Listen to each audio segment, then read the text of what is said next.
I want to challenge you to become a peaceful person. And what I mean by that is that basically the whole world is in flames around you and you're just like, this is fine.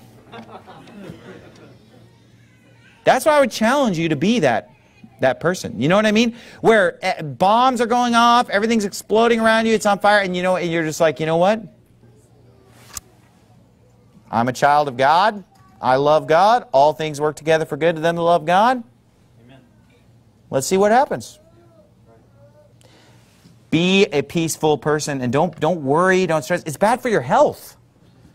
When you're worried, you're not sleeping right, you're getting an ulcer, sick to your stomach, heartburn. Hey, relax, chill out. And you know what? Maybe some of you might need to just turn off the news and social media and take a chill pill.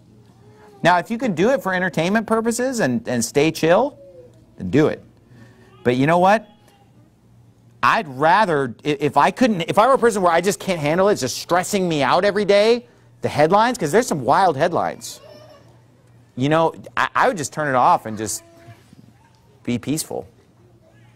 You know, go lay in the backyard and look at the clouds for a while instead of looking at the news.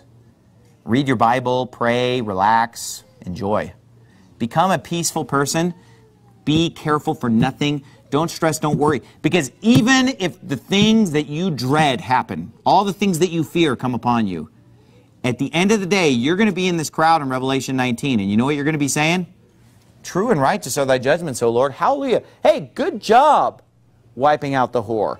Good job destroying those who persecuted Christians. Hey, good job casting all the unsaved into hell. You're going to applaud every step of the way, and you're going to look back at everything bad that happened in your life that God allowed to happen, and you're going to say, you know what? I'm glad. I like the way God handled that. Because everything that God does is right. Everything God does is right. And God can intervene whenever He wants. And if He doesn't intervene and He allows the bad things to happen, then it's just something that He is allowing for whatever the reason, and we just need to just sit in the back seat and buckle up and shut up and let Him drive the car.